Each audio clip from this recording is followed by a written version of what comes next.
ইমাম হুসাইন রাদিয়াল্লাহু তাআলা নবীজির এত আদরের ছিলেন। আহমদ রেফাই ইরাকি যুবক মদিনা এসে নবীর রওজা পাকের পাশে ঘুরে আর ডাকে, নানা আমি হুসাইন, নানা আমি হুসাইন। তুমি কি আমি হুসাইনকে ভুলে গেছো?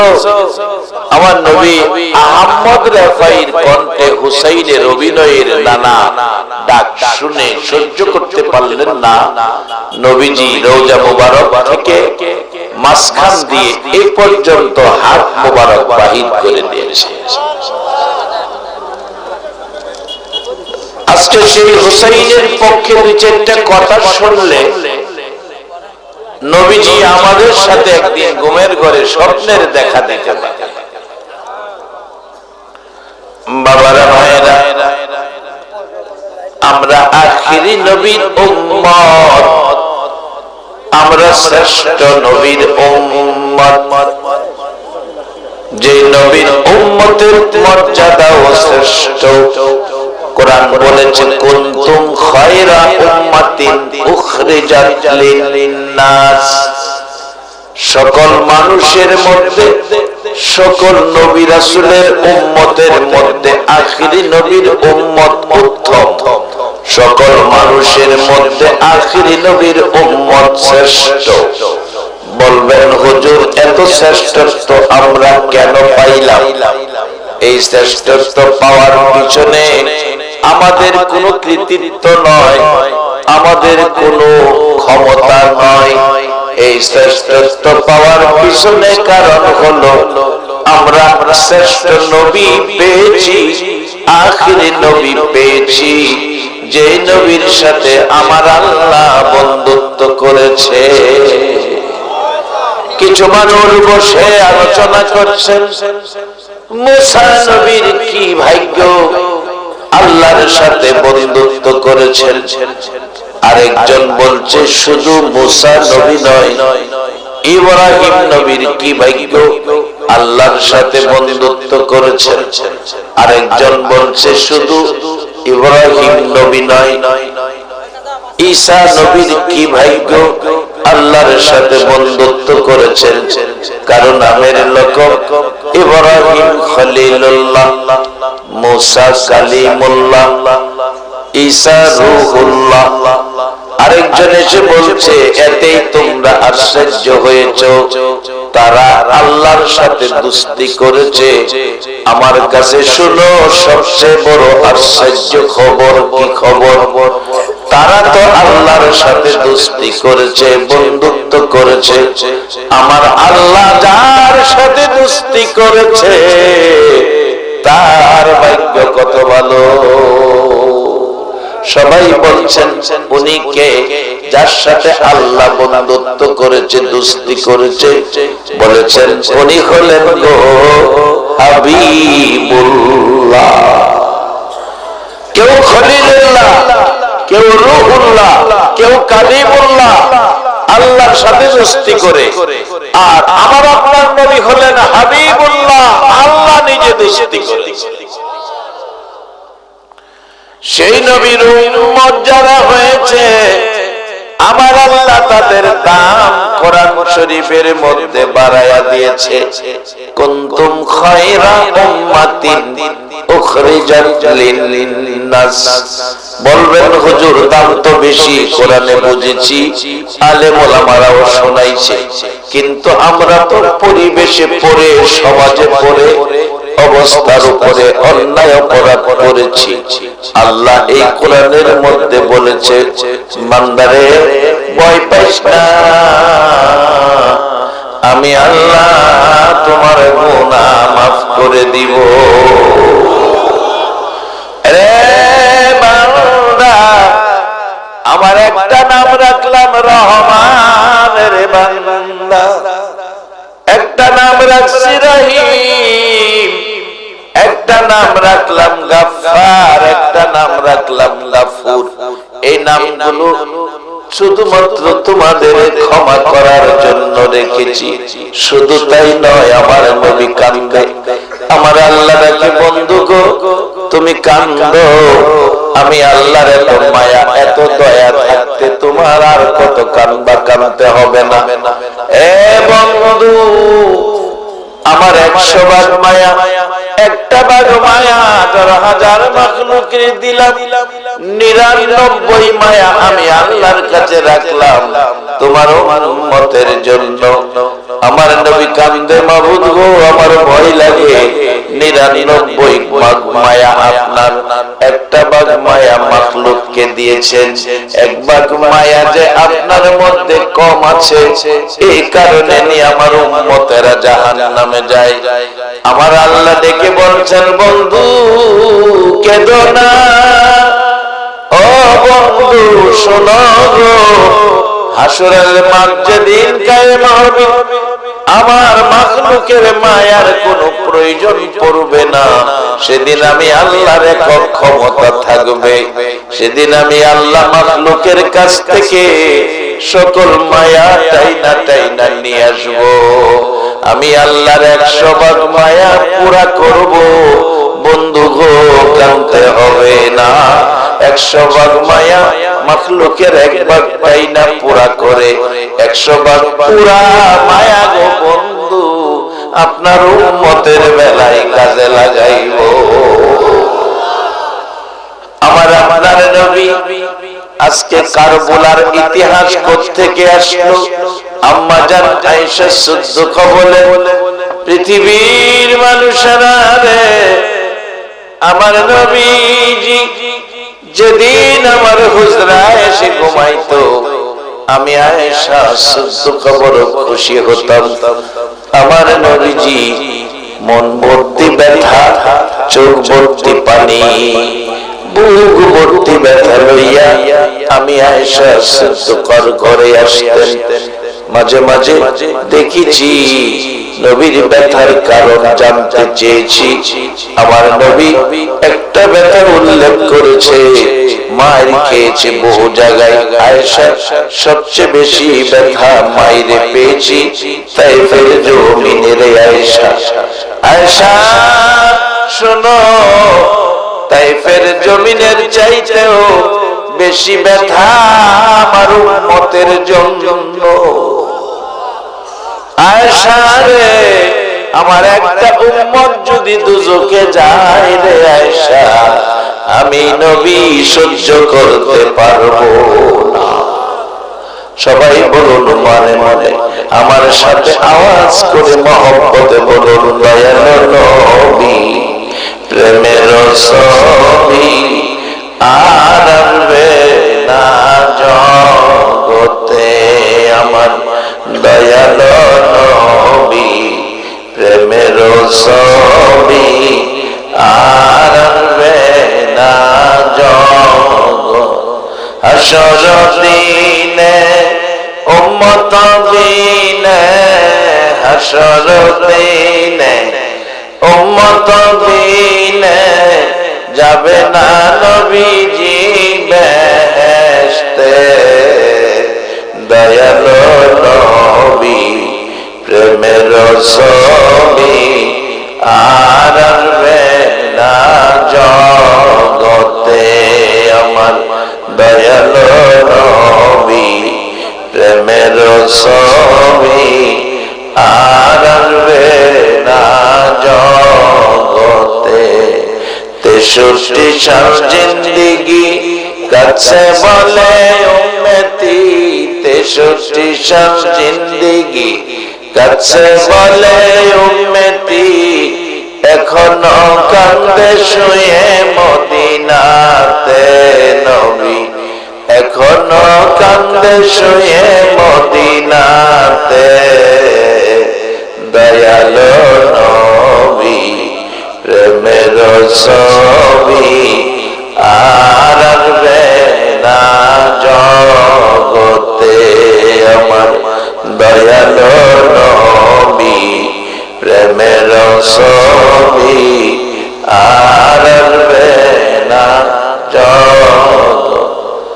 রে বাবারা ভাইরা, আমার নবী সব ব্যথা ভুলে যাইতো, আপনার আমার মতো উম্মতের ব্যথা নবী বলতো না।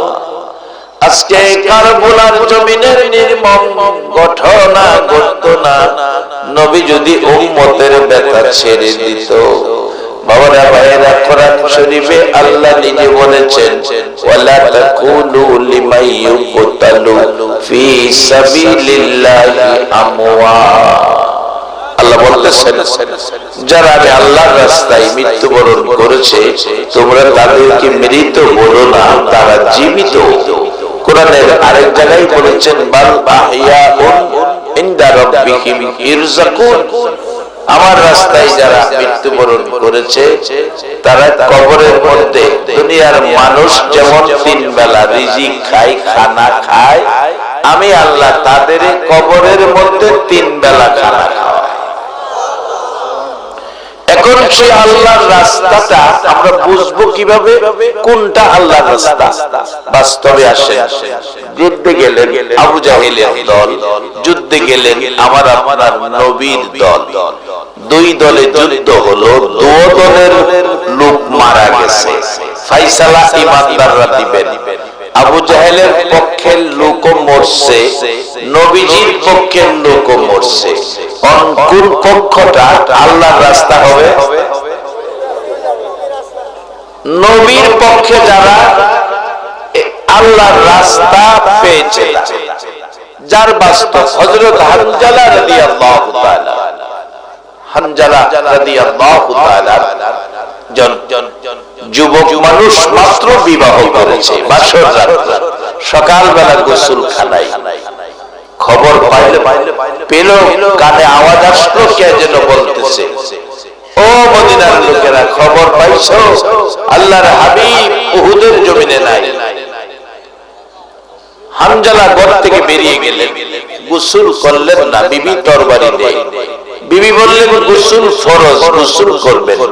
তরবারি চোখের পানি ছেড়ে দিছে। বিবি, বিবি, গোসল আর কার জন্য করব রে, আমার নবী বলে নাই। তরবারি রে, গোসল করব না। হানজালা তরবারি লইয়া মাঠে চলে গেলেন।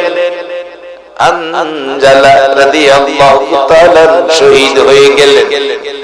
অবশেষে যে যুদ্ধে 70 জন সাহাবা শহীদ, নবীও ব্যথায় ব্যথিত, নবীও ব্যথায় ব্যথিত। এত মার নবী মার খাইল, দান দান মোবারক, 2টা দান দান মোবারক ভেঙে গেল। মাথার লোহার টুপি ভেঙে টুকরা হয়ে 2টা অংশ মাথার ভিতরে ঢুকে গেল। নবী জ্ঞান হারা হয়ে পড়ে আছে, তারপরেও মারতেছে, নবীকে চির বিদায় করে দিবে। এমনি সময় জিবরাইল এসে গো আমার নবীর কান দিয়া কোলে করে তাদের সামনের দিকে সরাইয়া উহুদ পাহাড়ের মাঝামাঝি নিয়ে শোয়াইয়া রাখছে। আমার নবী উহুদ পাহাড়ের মাঝামাঝি গো, রক্ত মুবারক মাথার থেকে বাহির হইয়া উহুদের পাথর লাল লাল হয়ে যাইতেছে। আমার নবী জ্ঞান হারা, জ্ঞান ফিরে না, এত কঠিন মাইর মারল, জ্ঞান হারা, জ্ঞান ফিরে না, কঠিন মাইর খাইল। সেই যুদ্ধে 70 জন সাহাবা শহীদ হলো, হানজালা শহীদ হলো। আমার নবী জ্ঞান ফিরল, নির্দেশ দিল, সাহাবীরা গোসল দিও না, কাফন পরাইও না, রক্ত মাখা জামা কাপড় সহ দাফন করো। ও সাহাবীরা, হাসরের দিন আমি নবী এই রক্ত মাখা অবস্থায় আল্লাহর কোর্টে লইয়া দাঁড়াইব, আর বলবো ডেকে ডেকে, মাবুদ বলো গো আমার উম্মতের মতো কেউ এইভাবে জীবন দিছে কিনা? কোন নবী রাসূল দেখাইতে পারবে না, আমার নবী দেখাবে। আমার আল্লাহ খুশি হইয়া বলবে, বন্ধু গো যারা শহীদ হয়েছে তাদেরকে বলে দাও, এই মাঠ থেকে তোমার উম্মতের মধ্য থেকে যতজন ইচ্ছা মন চায় ততজন তোমার উম্মত লইয়া শহীদরা যেন জান্নাতে চলে যায়। আমার নবীর পাগল উম্মত গুলো দাফন করার নির্দেশ দিবে। নবী গোসল দিও না, কাফন পরাইও না, 69 জনের দাফন হয়ে গেল। 70-এর মাথায় হানজালার বিবি দৌড়ায়া আসে, হুজুর আমি হানজালার স্ত্রী, আমি জানি শহীদদেরকে গোসল দেওয়া হয় না, কাফন পরানো হয় না, কিন্তু আমার স্বামীকে গোসল দিবেন, গোসল না দিয়ে দাফন করবেন না, আমার স্বামী নাপাক শরীর ছিল। আমার নবী বলেন, সাহাবীরা রে দেখো হানজালার লাশটা দাফন হয়েছে কিনা। লোকেরা বলেন না, হানজালার লাশ দাফন হয় নাই, 69 সাহাবী দাফন হয়েছে। মদিনায় উহুদ পাহাড়ের নিচে যাইয়া দেখবেন গো, নবীর 70 জন জান্নাতি সাহাবী একটা বাউন্ডারির ভিতরে ঘুমায়া রয়েছে। আমার নবী বললেন, হানজালা কই, আমার হানজালা কই। আজকে যারা এই মাঠে বসে আছো, আমার নবী যদি বলে আমার পাগল উম্মতগুলো কই। আমার নবী আপনাদের ব্যাপারে 1450 বছর আগে বলেছিলেন, সাহাবীরা তোমরা কি আমার আশ্চর্য ঈমানদার মানুষগুলো দেখছো? সাহাবীরা বলেন, হুজুর আমরাই তো আশ্চর্য ঈমানদার, আপনাকে দেখে কালিমা পড়ে মুসলমান হয়েছি। রাসূল বলেন, তোমরা আশ্চর্য ঈমানদার নয়। 1400 বছর পরে সাহাবীরা আমাকে না দেখে আমার কথা শোনার জন্য ঘন্টার পর ঘন্টা বসে থাকবে। সাহাবীরা রে, আমি নবীর দুঃখের কথা শুনলে ওহ আহ করবে, আবার কেউ কেউ আমি নবীর ব্যথা দুঃখ শুনলে গাল বেয়ে চোখের পানি ছাড়বে।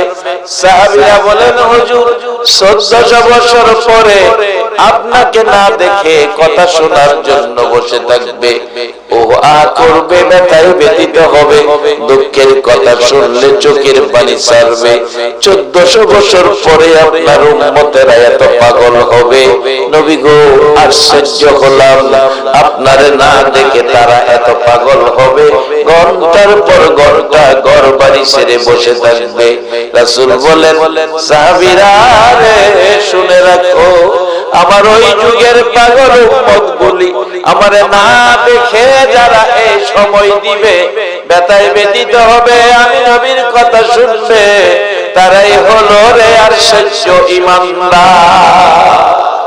তোমরা সাক্ষী হও, আমি রাসূল বলে দিলাম, ওই পাগল উম্মতগুলো না লইয়া আমি নবী জান্নাতে যাব না। কে আপনারা কোন মায়ের সন্তান এই মাহফিলে বসে আছেন?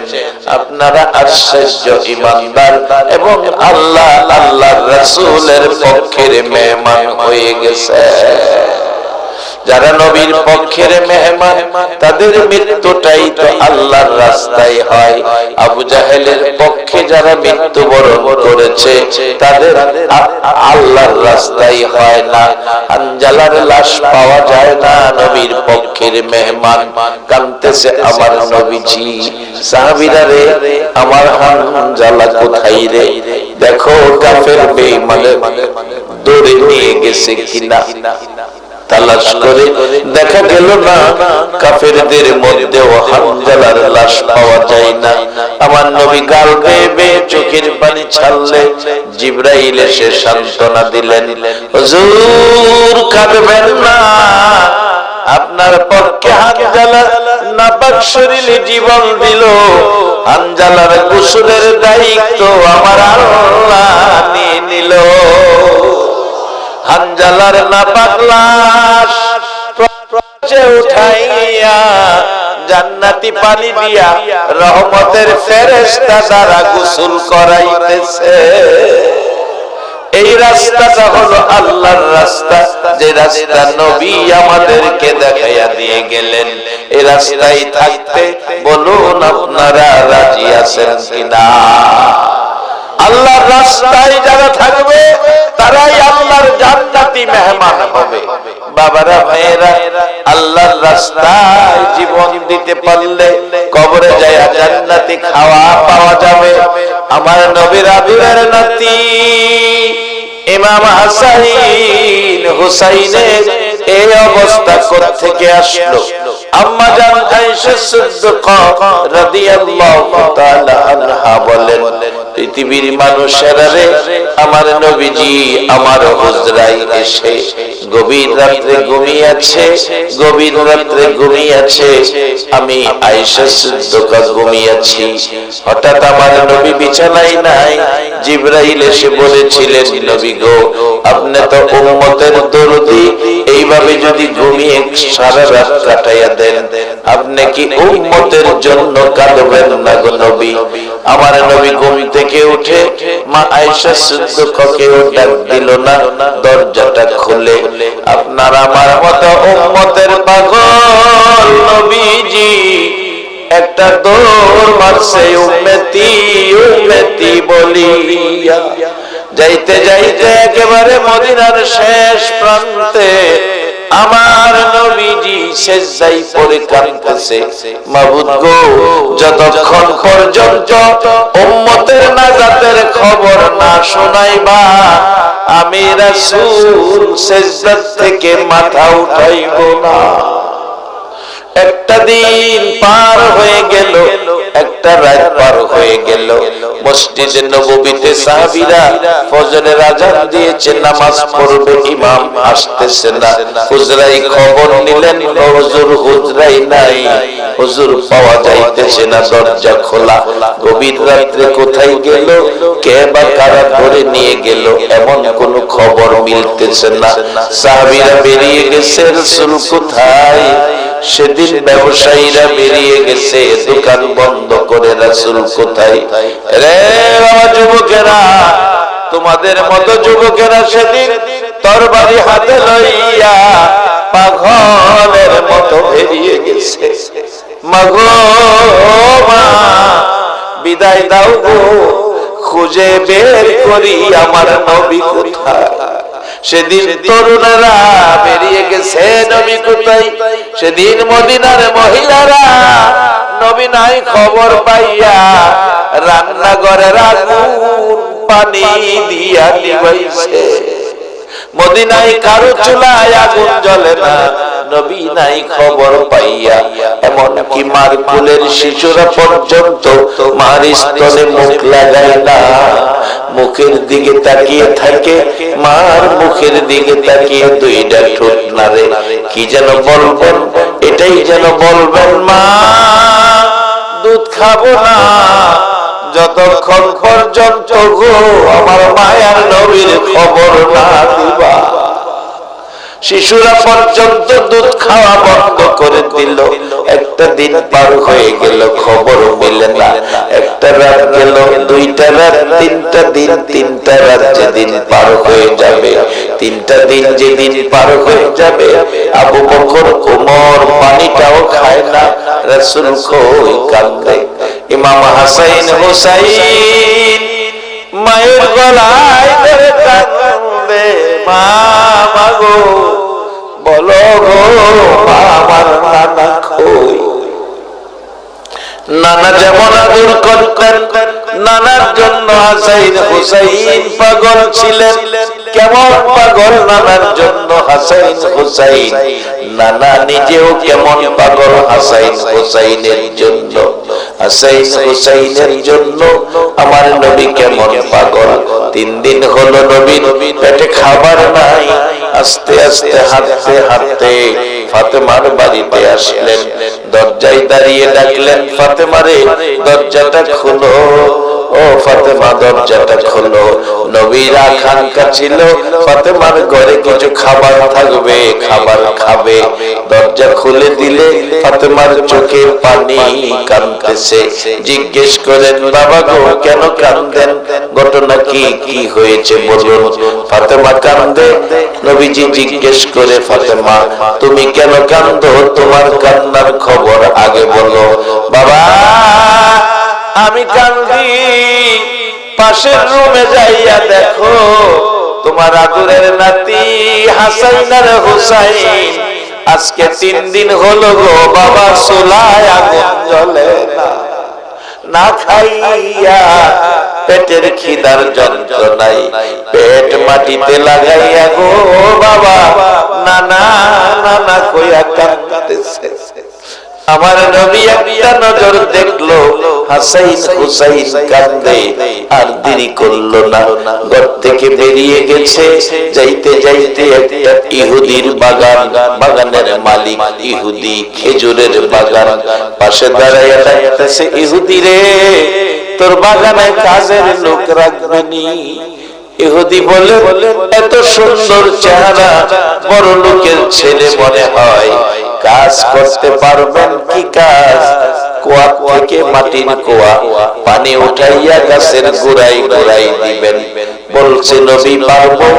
কত করে মাইনা দিবে রে ইহুদি? এক বালতি পানি উঠাইলে 3টা খেজুর দিব। এক বালতি পানি 3টা করে খেজুর সিদ্ধান্ত হলো। 8 বালতি পানি উঠাইয়া 9 বালতি বুড়াইয়া টান দিলে বালতির রশি ছিঁড়ে কুয়ার ভিতরে পড়ে গেছে। ইহুদি ডাকতেছে, পানি উঠাও। রাসূল বলেন, পানি উঠাবো, বালতি ছিঁড়ে পড়ে গেছে। ছিঁড়ে ফেলাইছো কেন? আমি ফালাই নাই, ছিঁড়ে গেছে। এই পর্যায়ে আয়েশা কাছে উপস্থিত হয়ে গিয়ে রাগ হয়ে গেলেন ইহুদি। আমার নবী বলেন, আমি ফালাই নাই, ছিঁড়ে পড়ে গেছে। কথা কাটি করে এক পর্যায়ে এমন রাগ হলো ইহুদি যে নবীর চেহারায় জীবনে কোনদিন একটা মশা মাছি বসে না রে, সেই নবীর গাল মোবারকে থাপ্পড় মারছে। আমার নবী কাঁদতে, ইহুদি রে 3 দিন হলো রে আমি নবী কিছু খাই না, শুকনা গালে থাপ্পড় দিছস, বল তোর হাতে ব্যথা পাইছস? আমার 8 বালতি খেজুর পানির বিনিময়, 8টা খেজুর 8 বালতি পানির বিনিময় 24টা খেজুর দে। আমার আদরের নাতি হাসাইন হুসাইন কান্দে। 8 বালতি পানির বিনিময় 24 খেজুর লইয়া এত আদরের নাতি ইমাম হাসাইন হুসাইনের জন্য রওনা হলেন। আমার আল্লাহ বলেন, জিবরাইল রে বন্ধুরে বালতি উঠাইয়া দিতে। জিবরাইল এসে দেখে, হুজুর বালতি উঠাইয়া দিয়ে যান। ইহুদির বালতি উঠাইয়া দেন। ইহুদি বলছে, বালতি উঠাইয়া দেওয়ার জন্য আমার আল্লাহ বলছে উঠাইয়া দেন, সম্ভব অসম্ভব কিছুই না। কি দিয়ে উঠা বলে? জিবরাইল, হুজুর আপনি কুয়ার ভিতরে হাত বাড়াইয়া ডাক দেন। আমার নবী কুয়ার ভিতরে হাত বাড়াইয়া ডাক দিলে দেখি নবীর উম্মত ইমানদারের অন্তরে বিশ্বাস কেমন গভীর আছে। আমার নবী কুয়ার ভিতরে বালতিরে ডাক দিলে বলুন নবীর হাতে বালতি আসতে পারে কিনা? আমার নবী আঙ্গুল ইশারা করলে 4 টুকরা হয়। ডুবন্ত সূর্য ডাক দিলে আবার উদিত হয়। সেই নবী যখন হাত দিয়ে কুয়ার ভিতরে ডাক দিলেন, কুয়ার বালতি নবীর হাতে এসে গেলেন। ইহুদি রে বলছেন, ইহুদি এই লও তোমার বালতি, তোমার দিয়ে গেলাম। ইহুদি বলেন, এটা কেমন ব্যক্তি, কার গায়ে হাত তুললাম রে? যে ব্যক্তি কুয়ারের ভিতরে হাত বাড়াইয়া ডাক দিলে বালতি চলে আসে, উনি আখিরি নবী সারা কেউ না। কি করলাম, কার গায়ে হাত তুললাম? ইহুদি নিজের হাত নিজে কেটে ফেলছে, জ্ঞান হারা হয়ে গেছে। প্রতিকারা এসে দেখে একটা লোক জ্ঞান হারা, মাথায় পানি দিলেন, জ্ঞান ফিরলেন। জিজ্ঞেস করলেন, কি অবস্থা, কি হলো তোমার? আমার কি হলো? আখিরি নবীর কাছে নিয়ে যাও, তোমাদের কাছে বলবো না। নবীজির কাছে নিয়ে গেলে ইমাম হাসাইন হুসাইন 2 জনকে কোলে লইয়া নবীজি খেজুর খাওয়াইতেছিলেন। ডাকতেছেন, নবীজি আছেন ঘরে, হও বেরিয়ে আসেন। আসলেন ইহুদি হাত কাটা। ডাকলে, বাবা তোমার এই অবস্থা কেন? ইহুদি বলেন, হুজুর আমি চিনতে পারি নাই, না চিনে আপনার গায়ে হাত তুলেছি। বেয়াদব বেয়াদবি করেছি, এ হাত আমি কেটে ফেলছি। নবী গো বলুন বেয়াদবির ক্ষমা হবে কিনা? রাসূল বলেন হবে, ক্ষমা পাবে, কালিমা পড়ে মুসলমান হয়ে যা। ইহুদি কয় কালিমা পড়ে মুসলমান হইলে যদি বেয়াদবির ক্ষমা পায়, তাইলে সুযোগ তো পাইছি ক্ষমা পাওয়া, হাতটা জোড়া লাগায়া দেয়। নবী গো আমার হাত জোড়া লাগায়া দিতে পারলে আমি কালিমা পড়ব। আচ্ছা আপনাদের ধারণা কি আমার নবী পারবো হাত জোড়া লাগাইতো? আসতে কইলেন যে আসলে রাত বেশি হইলে আওয়াজ কম হইয়া, যাক সমস্যা নাই, কারণ কম হওয়ার কারণ আছে। আমি অনেক সময় বলি এক বেচারা হোটেলে খাইতে বসছে, ভাত খাইব, মেসিয়ার এক প্লেট ভাত, একটা লেবুর টুকরা, একটা কাঁচা মরিচ, একটা পেঁয়াজের টুকরা দিয়া বলতেছে স্যার কি খাবেন, কি খাবেন? এবার সারা ভদ্রলোক লেবু টিপতেছে আর বলতেছে কি আছে? ইলিশ মাছ আছে, পাঙ্গাস মাছ আছে, রুই মাছ আছে, দেশি মুরগ আছে, ফার্মের মুরগ আছে, গরু আছে, খাসি আছে। যা আছে আমার বিশ্বাস হয় না, মিথ্যা কথা কস। কেমনে বুঝলেন? প্রথমত ঠগাইছস, লেবু দিছস, এই যে চাপতাছি লেবু থেকে এক ফোঁটা রস পড়ে না। আমারে কোন করে মিয়া, আমি তো মেসিয়ার মাহাজন বসা ক্যাশে, মাহাজন কর মাহাজন মেসিয়ার কি লেবু দিল, লেবুতে তো রস নাই। মাহাজন কয় বাবারে রস কত থাকবো, এই লেবুর টুকরা তোমার আগে আরো ৬০ জনে খায়া গেছে। ৬০ জনে খাইলে যে লেবুর মধ্যে রস থাকে না, বেশি রাত্রে ওয়াজে গেলে শ্রোতার আওয়াজ না।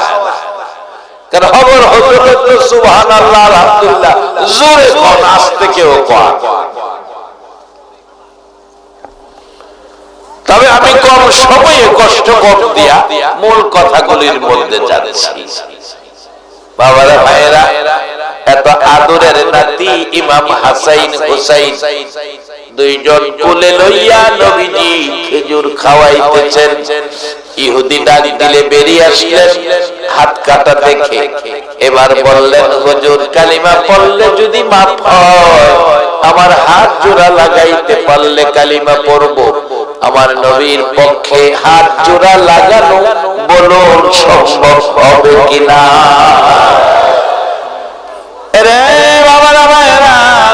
অন্যদিকে গেলাম না, আরো হাজার হাজার ঘটনা রয়ে গেছে। নবীজি হাতে নিয়ে বলতেছেন আল্লাহ কি করব? আল্লাহ বলেন বন্ধু হাতে হাত লাগাইয়া বিসমিল্লাহ বলে একটা মালিশ দিয়ে দেন। হাতে হাত লাগাইয়া বিসমিল্লাহ বলে মালিশ দিলে হাত জোড়া লাগা গেছে। ইহুদি টানে ছুড়ার যায় কিনা দেখে আগের চেয়েও শক্তি হাতের মধ্যে বেশি এসে গেছে। আমার নবীর হাতের বরকত, মুখের বরকত, কথার বরকত কত। খাইবরের যুদ্ধে বহুদিন যুদ্ধ চললো, কোন পার্টির বিজয় আসতেছে না। আমার নবী বলেন কালকে সকালে আমি একজনের হাতে ইসলামের পতাকা দিব, যার হাতে ইসলামের বিজয় চলে আসবে। সকালবেলা সকলে অপেক্ষায়, নবী জানি কার হাতে ইসলামের পতাকা দেয়। নবী ডাকলেন আমার আলী কোথায়, আলী কোথায়? যাকে শেরে খোদা বলা হয়, আল্লাহর বাগ বলা হয়, আলী কোথায়? হযরত আলী অসুস্থ ছিলেন, চোখ উঠেছে। আলীকে ডাকলেন, চোখ বন্ধ করে আলী আসলেন, হুজুর আমি অসুস্থ। রাসূল বললেন এদিকে আসো, কাছে আসলেন, একটু থুতু মুবারক চোখে লাগাইয়া দিলে চোখ ভালো হয়ে গেছে। আলীর হাতে পতাকা দিলেন। এবার যুদ্ধ শুরু হলেন।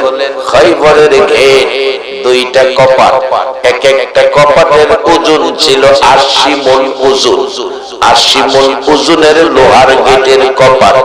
আলী একটা আঙ্গুলে ইশারা করে, একটা আঙ্গুলে ইশারা করে ৮০ মণ ওজনের লোহার গেটের কপাট টান দিয়া খুইলা ফেলাইছে। বাম হাতে ঢাল বানাইয়া যুদ্ধ শুরু করে মুসলমানদের বিজয় নিয়ে আসলেন। আলী ডাল ফেলে দিলেন। যুদ্ধ শেষে এবার 40 জন সাহাবী ওই ডালটাকে ধরে আলগাইতে চাইলেন, পারলেন না। বললেন, আলী বাম হাতে ডাল বানাইয়া যুদ্ধ করেছো, 40 জনে লড়াইতে পারি না, কিভাবে তুমি করলা? এবার তুমি একটু দেখাও। হযরত আলী বলেন, আমিও ধরে টানি, লড়াইতে পারি না। রাসূলের কাছে গেলে বলা হলো, নবীজি গো, আমি তো বাম হাতে ডাল বানাইয়া যুদ্ধ করেছি, এখন তো লড়াইতে পারি না। আমার নবী বলেন, আলী, আলী রে, ওই সময় ক্ষমতাটা তোমার ছিল না, ওই সময় আমার স্বয়ং আল্লাহর ক্ষমতা ছিল। সেই নবী হাত জোড়া লাগাইলে বলুন জোড়া লাগবে কিনা? ইহুদি কালিমা পড়ে মুসলমান হয়ে গেলেন। এত আদরের ইমাম হাসাইন হুসাইন, আম্মা জান আয়েশা বলেন, 3 দিন যেদিন পার হয়ে যায়, আবু বকর ওমর দুইজন সারা দিন ঘুরে পানিটাও খায় না, নবীজির খবর পায় না। মদিনার শেষ প্রান্তে চলে গেছে, ঘুরতে ঘুরতে যাইয়া দেখে এক জাক মানুষ বসে কি যেন ভাবছেন। বললেন, বাবারা কি ভাবতেছো? কি তিনি টেনশনে আছো? আপনাদের পরিচয় কি? আপনারা কে? আমরা মদিনার মেহমান। রে রাখালেরা, মাঠে ঘাটে থাকো, বলো আমার মায়ার নবীরে দেখছনি? আবু বকর বললেন, মায়ার নবীরে দেখছনি? আজকে 3 দিন হলো নবীরে পাই না। ওমর বলছেন, রাখালেরা রে, আমি ওমর তরবারি নিয়ে গিয়েছিলাম নবীর মাথা কাটবো। আল্লাহর কসম রে, নবীর সুন্দর চেহারা দেখে আমি কালিমা পড়ে মুসলমান হয়ে গেছি। আজকে 3 দিন হলো সুন্দর নবীরে দেখি না, 3 দিন হলো সুন্দর নবীরে দেখি না। আবু বকর বলেন, 3 দিন হলো মায়ার নবীরে পাই না। বলো, 3 দিন পার হয়ে গেল, আমার মায়ার নবীর খবর তোমরা জানো কিনা? একটা রাখাল দাঁড়াইয়া বললেন, আবু বকর ওমর দুইজনের কথা সমন্বয় করে একটা খবর দিতে পারি। আজকে 3 দিন হলো, ও আবু বকর ওমর, পূর্ণিমার চাঁদের মতো সুন্দর একজন ব্যক্তি ওই পাহাড়টার পাশে যাইয়া দেখ রে আবু বকর ওমর। আজকে 3টা দিন পার হয়ে যায়, 3টা রাত পার হয়ে গেছে, ওই লোকটা সেজদায় পড়ে উম্মতি উম্মতি উম্মতি বলে কাঁদতেছে। আবু বকর ওমর দুইজনে সিদ্ধান্তে পৌঁছলেন, উম্মতি বলে কান্দে আমার নবী ছাড়া কেউ না। যাইতে চাইলে রাখালেরা বাধা দিলেন, আবু বকর ওমর যেও না, কথা দাও, এই লোকটা যদি তোমাদের নবী হয়ে থাকে, লোকটাকে উঠাইয়া মদিনায় লয়ে যাবে, কথা দাও রে আবু বকর ওমর। কারণ আজকে 3 দিন হলো আমাদের বেড়া, বকরি, দুম্বা, উট সবগুলো পশু ওই লোকটার পাশে দাঁড়াইয়া তার ব্যথায় ব্যতীত হইয়া দাঁড়াইয়া দাঁড়াইয়া 3 দিন হলো কান্দে, ঘাস পানি খায় না। আবু বকর ওমর বলেন, পশু পাখি যার ব্যথায় কান্দে রে, আমাদের নবী ছাড়া কেউ না। পাশে যাইয়া দেখে আমার নবী সেজদায় পড়ে কাঁদতেছে। আবু বকর বলেন, ওমর রে, যেই নবীর সুন্দর চেহারা দেখে মুসলমান হয়েছিলে, তাকাইয়া দেখ, এই নবী উম্মতের মায়ায়, উম্মতের মায়ায় কাঁদতে কাঁদতে চেহারা কালো হয়ে গেছে। আমার নবীর পাশে দাঁড়াইয়া আবু বকর বলতেছিলেন, হুজুর কাঁদবেন না, আপনার উম্মতের জন্য আমি আবু বকরের তামাম জিন্দেগীর নেকি দান করে দিলাম। আমার নবী মাথা উঠায় না। ওমর বলেন, হুজুর আমি ওমর আপনার মাথা কাটতে গিয়েছিলাম গো নবী, আপনার সুন্দর চেহারা দেখে আমি মুসলমান হয়েছি। আজ থেকে ওই দিন থেকে শুরু করে আজ পর্যন্ত যত নেকি ওমর কামাইছি সবগুলো নাকি আপনার উম্মতের দিলাম। কাঁদবেন না, মাথা উঠান, মদিনায় চলুন। আমার নবী মাথা উঠাই না। আবু বকর কান্দে, ওমর কান্দে, কিভাবে মদিনায় নিব? আবু বকর কান্দে, ওমর কান্দে। ওমর ডাকতেছে, ভাই আবু বকর একটা পরামর্শ দিতে পারি, নবীকে মদিনায় নেওয়ার জন্য হাসাইন আর হুসাইন লাগবে রে। হাসাইন আর হুসাইন ছাড়া, ফাতেমা ছাড়া নবীকে মদিনায় নেওয়া যাবে না রে আবু বকর। আমি দেখেছি আমার নবী মসজিদে নববীর বারান্দায় বসা, প্রত্যেকে যেন দুই ভাই এসে ডাকতেছে, নানা গো আমরা দুই ভাইরে একটা ঘোড়া কিনা দেন। মদিনার ছেলেরা ঘোড়া দৌড়াইতেছে। রাসূল বলেন, আমার কাছে টাকা নাই। মার কাছে যাও, মার কাছে টাকা নাই। বাবার কাছে যাও, বাবার কাছে টাকা নাই। তুমি ঘোড়া কিনে দাও, আমার কাছে টাকা নাই।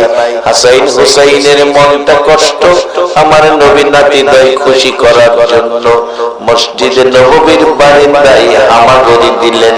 দুই নাতিরে পিঠে বসাইয়া আমার নবীজি নাতি খুশি করবে ঘোড়ার অভিনয় করে পিঠে বসাইছে। ওমর বলেন, আবু বকর আমি দেখেছি একবার ডান দিকে যায় আবার বাম দিকে যায়। আমার নবী নাতিরে পিঠে বসাইয়া ঘোড়ার স্বাদ মিঠাই রে আবু বকর। আমি ওমর দাঁড়াইয়া বলেছিলাম, কত দামি ঘোড়ার উপর হাসাইন হুসাইন উঠেছে।